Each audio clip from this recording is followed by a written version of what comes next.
Okay guys, welcome back sa ating Munjan channel. Wala na pong pa-intro-intro. Ito na po yung part 2 ng ating basic tools po ng Photoshop. Dati po kasi pagkapalit lang ng background puti. Ngayon ang tuturo ko sa inyo ay yung pagkapalit po ng kulay ng background. So guys, ito na. So kuha po muna tayo ng picture dito po sa desktop. Okay. Ang model po natin ay yung dati pa rin, yung si ate na kinuha ko sa Pinterest. O yan si ate, sana hindi po siya, nawa po huwag siyang magalit, no? Okay, siya po ang ating model. So yan po yung dating output, dati puti, no? So papalitan natin po siya ng kulay yung pong background. So yan sa baba, yan, yung dalawang kwadrado yan. So sa harap, tsaka yung sa likod. So syempre sa likod ang pipiliin natin. Click natin siya. And then yan po yung mga kulay. So yun yan, dyan kayo pipili kung saan matundong na kulay. Pero dito po sa kabila, ayan, yung linya na yan, yung may mga kulay-kulay na yan. Yung vertical line na yan na color. So pili kayo, kuha tayo ng kulay pula po. I-click nyo po dyan kung anong kulay.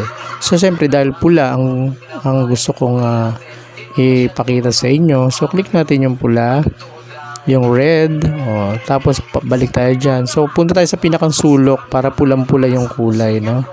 So click natin yung malaking kwadradong ayan. Yan. Tapos pag napili na po, click na okay na. So makikita nyo po yan sa baba, yan, nagbago yung kulay niya. Kanina puti, ngayon naging pula na. So okay, susunod natin dyan, syempre select natin yung area na gagawin natin kulay red. So punta tayo sa pen tool. Ayan, antayin natin. Ayan, lumabas na yung pen tool. So, i-select po natin ulit yung number 1.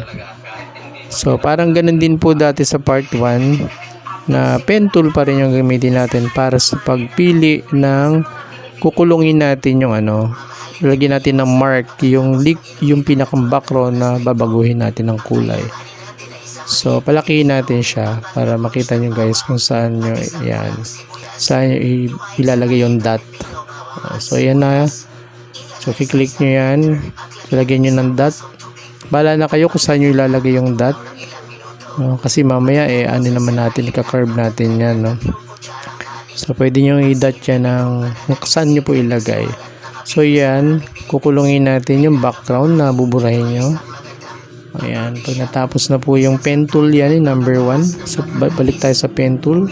Click natin yung number 3, yung pangatlo. Ayan, click natin. Hindi kasama yan. Okay, yung pangatlo, ayan. Ayan. Click nyo yan. And then, syempre, ibabatakin nyo ngayon yung yung mga curving. So, susundan natin yung curving ng buhok at saka ng pinakang katawan niya ng ating model.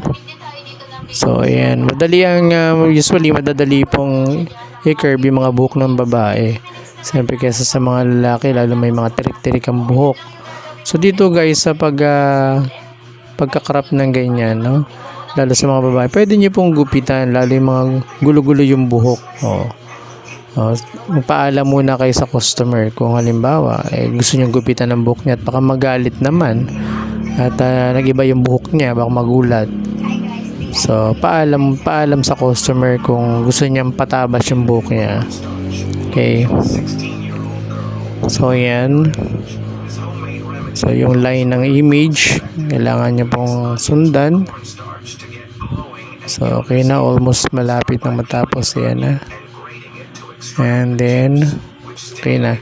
So, pagkatapos niya, punta po kayo dito sa may path, no? So, yan. So, tatlo yung option yan. So, punta kayo sa pangatlo, no?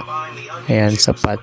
Click nyo, right click, and then select nyo yung pangatlo po, no?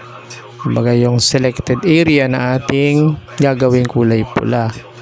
So, punta kayo sa erasing na. Erase natin yung puti na yan. Erase natin. So, magiging sa number 1 po, sa unang erasing tool. So, pag click nyo dyan, lalabas automatic yung erasing point nya. Ayan, ang laki na erasing point. So, liitan natin para lang makita nyo kung paano mag-adjust ng erasing point nya. Ayan, yan. 100% kasi yan. So pwede nating paliitin ng konti. Actually pwede naman yung malaking racing point kasi isang swipe nyo lang bura na agad yan. So pinakita ko lang kung paano paliitin, palaki yung erasing point niya. Ayan. So yan, dinahandahan ko lang, pero pwedeng bilisan ng pag swipe niyan. O red agad siya kung nagmamadali talaga kayo. Syempre RAS ID tayo, no? Kailangan mabilis ang paggawa. So napaka basic lang po natin gagawin, no? Basic lang po ito, lalo sa mga beginner, kaya ganito po ang pinakikita natin, no? So anyway,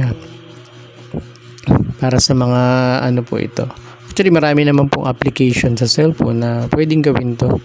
So ngayon Photoshop kasi ang ating model ngayon, ano? So basic na basic lang, mabilisan lang tong trabaho na to. So isa-save na natin po siya dahil tapos na. Siyempre lagyan natin po ng, i-rename po natin siya, lagyan natin ng pangalan. Siyempre woman siya, no? Red, lagyan natin ng red. Gusto niyo lagyan yung number, nasa inyo na kung ano pong gagawin yung file name. And then sa desktop, huwag niyo kalimutan. O bahala na kayo kung saan nyo lalagay. Pero usually ako po sa desktop ko nilalagay lahat ng mga finish, yung mga output na mga na-edit, no? Para makita agad, diretso print na.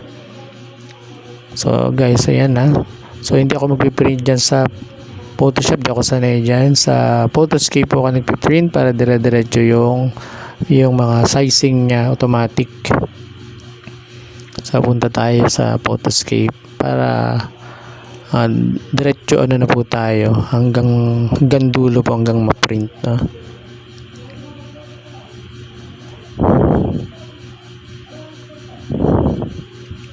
So ayan na, punta tayo sa desktop, click nyo yung desktop. Kung wala pa, click nyo sa baba, then balik nyo sa desktop. Ayan, makikita nyo na po siya dyan. Ayan na po siya. So click nyo yan siya. Okay.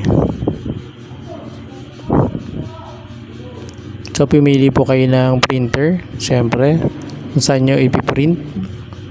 Select kayo ng print, kung printer kung saan nyo. Ayan, nakaselect tayo sa 3-in-1. Select natin yung 3-in-1, yung ano po, Epson L3210 ang gamit ko.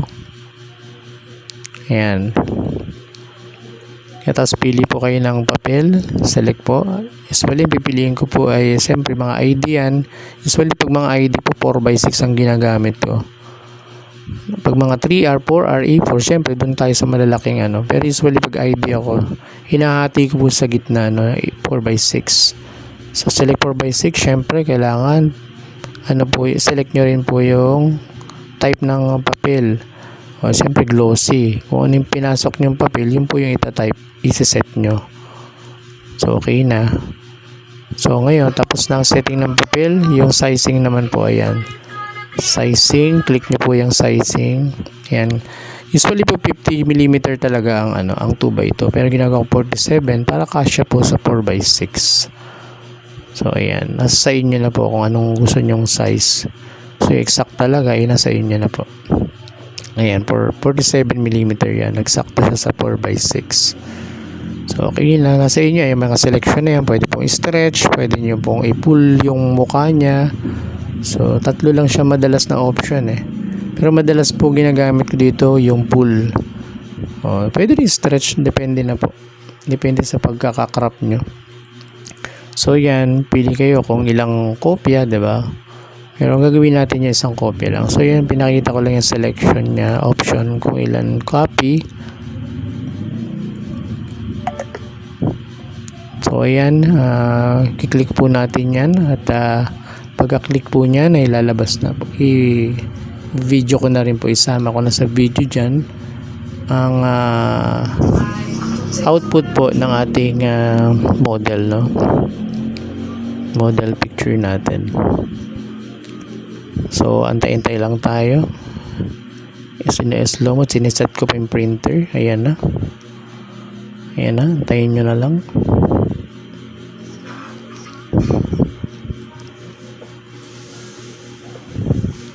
So yun na, lumabas na siya. Okay, thank you guys sa panonood, no? Kung may mga comment po kayo or gusto kong itanong, wag po kayong magdalawang isip. Just like and comment po dito sa ating YouTube channel o kaya sa Facebook, pwede rin. So thank you so much. Please follow and subscribe this channel. Keep safe and God bless to all.